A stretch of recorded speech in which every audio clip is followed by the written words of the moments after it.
do samog gorkog kraja, objavio Milovan Brkić. Hitlerov blizak saradnik napisao je posle rata knjigu sećanja pod naslovom Sa njim do samog gorkog kraja. Iako su Rusi bili ušli u Berlin, 2 kilometra od njegovog bunkera, Hitler je izdavao naređenja da se miniraju brane, potope gradovi, da generali mobilišu dečake u jedinice. Sve se izvršavalo. Samo je Albert Speer, jedan od najsposobnijih Hitlerovih ministara, obavestio Hitlera, pola sata uoči njegovog bega podzemnom železnicom, da mu je bio lojalan, ali da je odbio da izvrši njegova naređenja o miniranju mostova, brana, elektrana. Hitler ga je saslušao i klimanjem glave mu pokazao da je slobodan. Hitler je rekao, zaista, mene nemački narod nije zaslužio. Svi razumni ljudi su shvatili da je i srpski predsjednik, sa svojim kartelom iz vrha vlasti, izolovan i da se sprema njegovo uklanjanje. To on može i sam da vidi na slučaju svog prijatelja Volodimira Zelenskog. Oni su bili pajtosi, Vučić je i šakom i kapom pomagao Ukrajini, glasala je Srbija za sve rezolucije protiv Rusije, naoružavala njegovu vojsku. Tamara Vučić je često bila u Kujevi i po belom svetu sa Oleanom Zelenski. Išle su u kurvaluk, provodile se, trošile ogromne količine novca. Danas G. Zelenski čeka da mu saopšte presudu, za koju zna da je doneta. Oni koji su ga koristili kao toalet papir, puštaju ga da se pravda. On optužuje sad, da je Ukrajini od zvanično datih 175 milijardi dolara, u Kijev stiglo samo 75 milijardi, kao da to do danas nije znao. A i zna to, a i Pentagona tvrde ja G. Zelenak i sebi i svojima najbližim, u džep stavio preko 1,5 milijardi dolara. Puštaju da se istina o njegovim bahanalijama i zločinima sazna i u Ukrajini, da kada već odlazi, ode kao pljačkaš i zločinac sopstvenog naroda. Čekamo tu vest o njegovom odlasku. Siguran sam da neće pobeći, već da će mu suditi u Kijevu, a ne u inostranstvu, da ne peva onima koji su ga gurali da masakrira sunarodnike. Guvernerka NBS Jorgovanka Tabakovuć je u svom ushićenju o Vučićevim podvizima 9. septembra 2021. godine procvrkutala,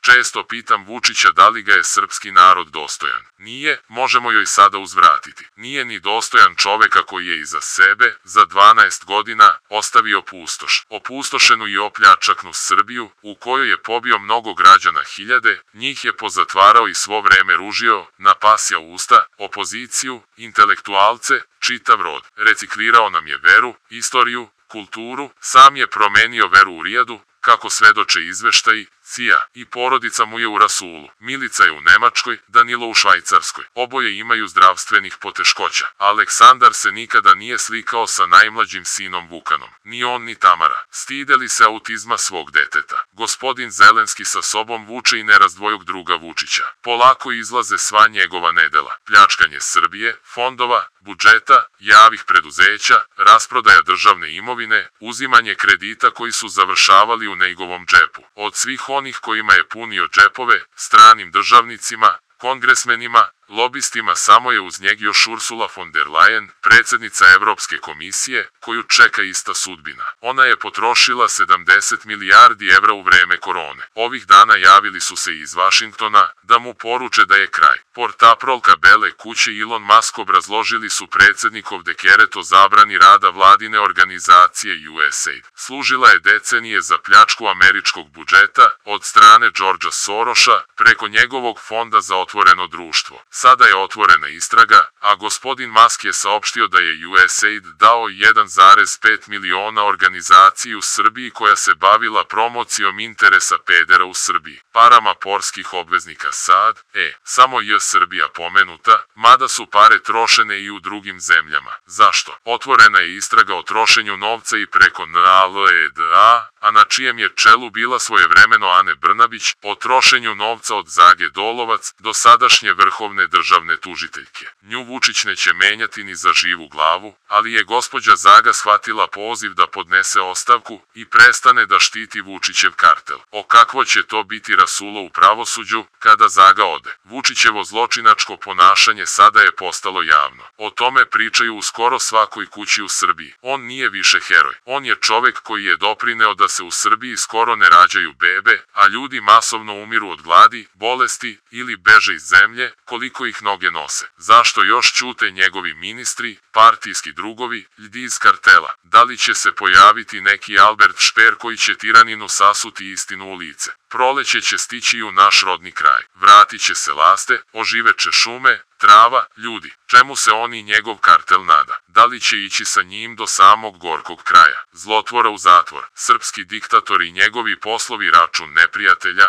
prilog optužnici za veleizdaju. Samrtnički izraz lica poludelog diktatora ne mogu da promene ni sedative, ni vitaminski kokteli, niti svakodnevne utešne reči njegovih ulizica, saučesnika i grandioznoj pljački države i progonu njenih građana. Razloga za to ima dovoljno, čeka ga hapšenje, suđenje, zatvor. Branit će se sigurno svim sredstvima, inscenirat će još jedne lažne izbore koje Srbija neće priznati, nasrnuće tada oružanom silom na narod i to će biti njegov kraj. On ima šta da izgubi, Srbija nema. Luka Mitrović: otići ću kada sam procenim, da li će to da bude za mesec, 2, 3 ili godinu, bit će to moja odluka, divljao je Aleksandar Vučić uoči nove 2025. godine na desetinama televizijskih kanala koji u Srbiji 24h, 7 dana u nedelji već godinama rade na promociji ove mentalno ozbiljno poremećene osobe koje je sve drugo samo i ne predsjednik Republike Srbije, kako mu se zvanično zove posao koji ne obavlja. Početkom februara ove 2025. godine, u stanju teškog pijanstva, sa nepoznate lokacije, u kasnim noćnim satima, snimio je sopstvenu izjavu koja je odmah dospela do društvenih mreža, gde je doslovno vrištao ponavljajući rečenicu nikada, nikada, nikada neću pobeći iz Srbije. Ubrzo, objavio je da daje rok narodu i studentima koji su na ulicama još od prošle godine i koji masovno ne priznaju njegovo postojanje, ignorišu ga na svaki način i pozivaju mrtve srpske institucije sistema da ga privedu pravdi. Kaže diktator, ako taj rok prekorače, raspisat će izbore. Njegovi izbori po njegovim pravilima neće se desiti. Desit će se prema prognozi analitičara iz Foreign Policy otvoreni sukob sa njegovim režimom po isteku tog roka, a to može da izazove ekspresni raspad svega na čemu je držao svoju diktaturu pod kontrolom. Na dan 5.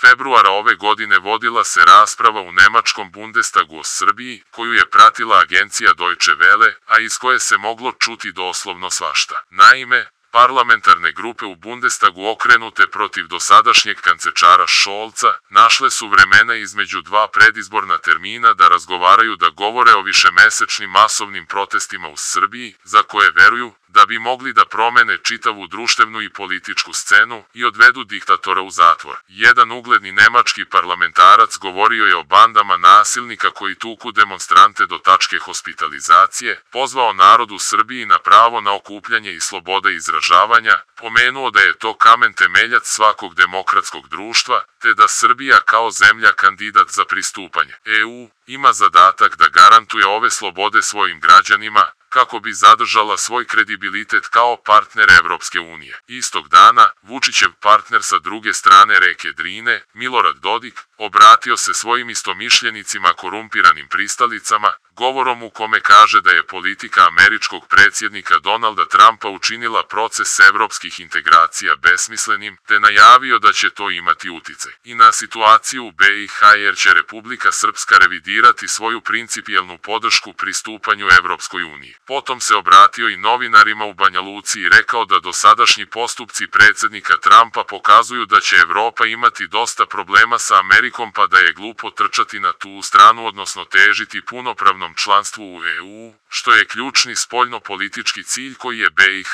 kao država odlučila da ostvari i oko kojeg postoji neka vrsta saglasnosti između svih političkih partija u toj zemlji, koje se uglavnom svađaju oko svih ostalih ciljeva i politika. Evropski put je štetan za RS. To oduzima svoje institucionalne kapacitete i ovlašćenja, galamio je Dodik i ovom prilikom. Na svaki pomen Evropske unije, ove drske autokrate duboko upletene u kriminalne poslove, reaguju burno, jer ih pred evropskim tužilaštvom ne čeka ništa dobro. Aleksandar Vučić je svoje veleizdajničko lice pokazao bezbroj puta za 12 godina, učinio je sve što treba da uništio svaku zdravu vrednost u Srbiji. Nikako ne treba zaboraviti da je sa ratnim zločincem sa Kosova, Hašimom Tačijem, još pre njegovog zatvaranja u Haške ćelije, sklopio tajni dogovor u ime Srbije i Kosova iza leđa Evropske unije, o čemu je detaljno pisao tada i New York Times pozivajući se na američke zvaničnike na službi u balkanskim diplomatskim predstavništvima. Ovaj ugledni američki dnevnik tada je između ostalog naveo i da je sastanak Vučića i Tačija u Bijeloj kući u Vašingtonu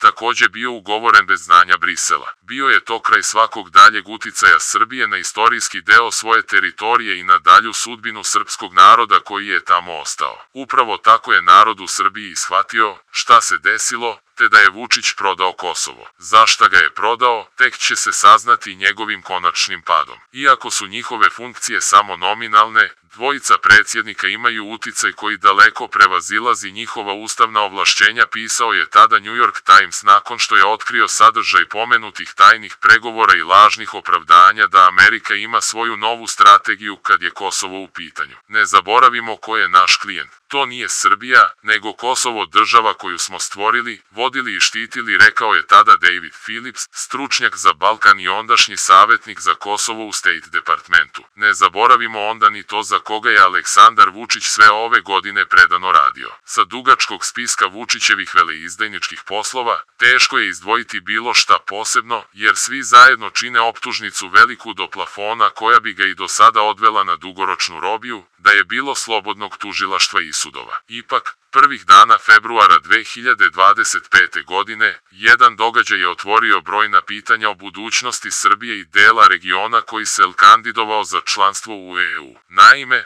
u Briselu je tih dana prikazan dokumentarni film pod nazivom Ne u mojoj zemlji, srpska litijum dilema, koji je izazvao burne reakcije domaće i međunarodne javnosti. Smatrajući da film nije stručan, a ni objektivan, čak 41 organizacija iz Srbije, regiona i Evrope pozvala je na solidarni protest ispred i unutar Evropskog parlamenta gde je film imao premijeru. U Brisel je optutovao predstavnik udruženja Ne damo Jadara, vratio se zgrožen odnosom zvanične EU prema Srbiji. Tim povodom je izjavio, film je jeftina propaganda, to ću reći danas evroparlamentarcima. Predstavljeni smo kao divlje pleme iz 18. veka. Pozadina ovog slučaja se može ispričati u par rečenica. Aleksandar Vučić već duže vremene preko svojih diplomatskih i nediplomatskih posrednika, već 3 pune godine poziva zapadne službe i njihove rezidente u Srbiji da ga zaštite od navodne ruske akcije njegovog svrgavanja, te da bi svi veliki posao zapadnih kompanija propali ako on propadne. Podsjećanja radi 10. oktobra prošle 2024. godine, tadašnji američki podsekretar za ekonomski rast, energetiku i životnu sredinu